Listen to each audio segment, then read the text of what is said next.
Olá, alunos, boa noite. Estamos aqui na nossa primeira semana de aula e eu vou apresentar hoje o resumo dos conteúdos que nós vimos durante essa primeira semana. Eu sou a professora Tainá, de língua inglesa.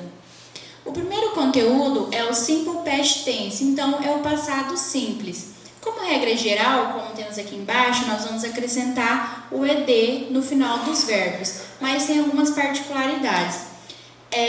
Os verbos terminados em Y, como por exemplo o verbo to study, e precedidos por uma consoante, no caso ali a letra D, ele precisa retirar o Y e acrescentar o IED. Então, todos os verbos que terminam em Y e tem uma consoante antes, a gente pode tirar o Y e acrescentar o IED. Os verbos que têm uma vogal antes permanecem do mesmo jeito. Os verbos terminados em CVC, que é o consoante, vogal, consoante, por exemplo, o verbo plan, que tem uma consoante, uma vogal e uma consoante, nós vamos dobrar a última consoante e acrescentar o ED também. E nos demais verbos, como já foi dito, a regra principal é acrescentar apenas o ED. Então, identificamos o verbo principal da frase e colocamos o ED e assim a frase já vai estar no passado simples. Aqui alguns exemplos. Então, na forma afirmativa, nós temos aqui like it, foi adicionado apenas o D, porque o verbo like já é terminado em E.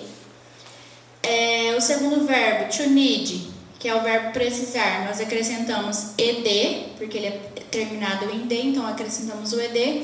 Had é um verbo irregular, nós vamos ver um pouquinho mais pra frente. E o worked, que é o quarto exemplo, acrescentamos o ED também. Para a forma negativa e a forma interrogativa, nós vamos usar o auxiliar did. Para a forma negativa, o auxiliar ele tem que vir entre o pronome ou o nome e antes do verbo, então ele vem no meio. Podemos usar o didn't ou o did not, como está na observação aqui embaixo.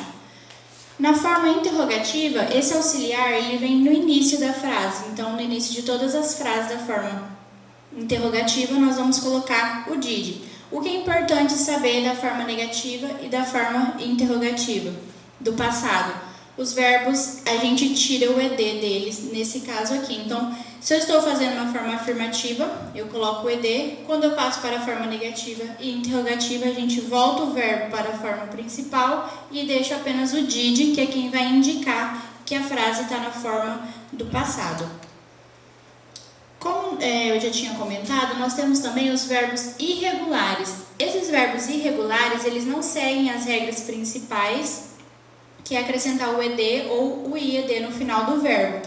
Eles são bem diferentes, eles são praticamente outras palavras, como nós vamos ver. Eles são escritos de outra maneira. O primeiro exemplo, o verbo to be, que todo mundo já conhece, que é o verbo ser ou estar. O passado dele pode ser was ou were, conforme o pronome. Então, não acrescentamos ED aqui nem nada. A forma do passado do verbo to be é was e were. O segundo exemplo é o verbo to do. O passado dele é did, então não tem nenhuma regra igual que vai caber aqui. Todos esses verbos são exceção. E esses aqui são só alguns exemplos. Na aula que tem na nossa plataforma, tem uma lista ainda maior de todos os verbos irregulares. O terceiro verbo, to drink, ele é to drink, que é o verbo beber. To drive, ele fica to drove. To buy, fica about, que é o verbo comprar. Então, não tem uma regra que vai caracterizar esses verbos irregulares. Como já diz o nome, eles são verbos irregulares e não seguem uma regra só. O nosso terceiro conteúdo é o simple, aliás, é o past continuous tense. Ele é utilizado junto com o passado do verbo to be e acrescentamos o ing na frase. Então, para eu descrever uma ação que esteja acontecendo no passado, uma ação que estava acontecendo quando outra ação aconteceu, descrever duas ações ou algumas ações que foram acontecendo no passado, nós usamos o past continuous. E de que maneira? Nós identificamos o pronome, se vamos usar o were ou o was, e vamos colocar o ing no verbo principal. Aqui em vermelho está destacado o verbo principal, que já está com ing, e em azul o passado do verbo to be. Na forma negativa, como nós já vimos o were, a gente pode acrescentar e deixar abreviado not aqui. E aqui na forma afirmativa, por isso que ficou was. Então, nós sempre vamos juntar o verbo to be, no passado, com o verbo principal, que a gente vai deixar com o ing no final. Na forma negativa, como mostrou naquele exemplo ali, nós vamos acrescentar was not ou were not. Então, qualquer uma das duas maneiras, conforme o pronome aqui. A diferença é que temos essa possibilidade de usar na forma abreviada, que ficaria wasn't ou weren't.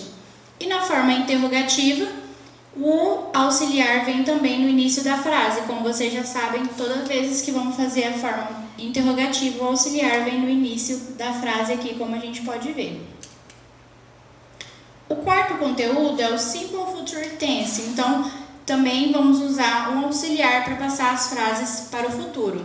O futuro simples, ele se refere então ao tempo posterior ao agora, como o nome já diz, ele é um futuro, ele pode ser usado então para prever alguma coisa que vai acontecer, para expressar uma decisão espontânea ou disposição, e na forma negativa também ele pode expressar a falta de vontade. O will vai ser o auxiliar que nós vamos usar para mudar as frases para o futuro. Então, o will vai ser utilizado para todos os nomes e todos os pronomes. Na forma negativa, podemos usar will not ou a forma abreviada, como está aqui, que é o won't. E na forma interrogativa, o will vai vir no início da frase, como nos outros conteúdos também. Aqui no primeiro exemplo, I will travel tomorrow. Então, eu vejo aqui que está na forma afirmativa e não temos aqui o nome, mas poderia ter o nome de uma pessoa ou o pronome, como está aqui o pronome I, nós vamos usar o will para todos os casos. Na forma interrogativa, então, o will vem no início da frase, seguido pelo pronome e o verbo. E no terceiro exemplo da forma negativa, she will not. Então, podemos usar o will not ou o won't, como está abreviado aqui na tabela. Por último, nós temos os advérbios, que pode ser de tempo, de lugar e de modo, que são os principais, mas na língua portuguesa temos ainda muitos outros. Resumidamente, aqui nós vamos ver esses três. O primeiro é o advérbio de modo. Então, como a gente já aprendeu no português, os advérbios são utilizados para modificar os verbos, para modificar a maneira ou como essa ação acontece.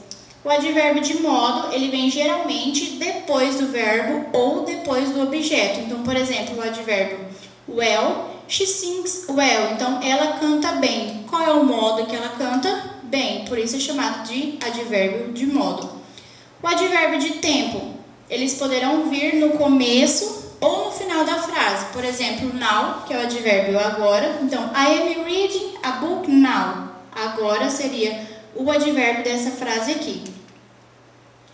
No terceiro, que é o advérbio de lugar, que é o place, então, se aparecem diversos tipos de lugar, advérbios, na mesma frase, deve seguir a ordem. Então, primeiro vem o advérbio de modo, depois de lugar e, por último, de tempo. Então, eles dançaram lindamente na semana passada. Então, lindamente seria o advérbio de modo, de lugar na TV e de tempo, last week, na semana passada.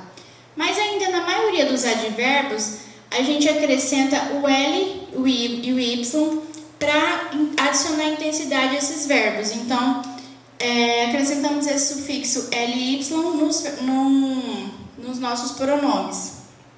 Aliás, nossos advérbios. Então, successfully, então, com sucesso, quickly, rapidamente, porque se eu quisesse dizer só rápido, eu não colocaria o LY, mas eu quero acrescentar o LY, então eu digo rapidamente, e carefully, que é cuidadosamente. Então, se eu tenho cuidado, carefully, e se eu tenho cuidadosamente, adiciono uma intensidade, fica então o carefully, com o LY no final.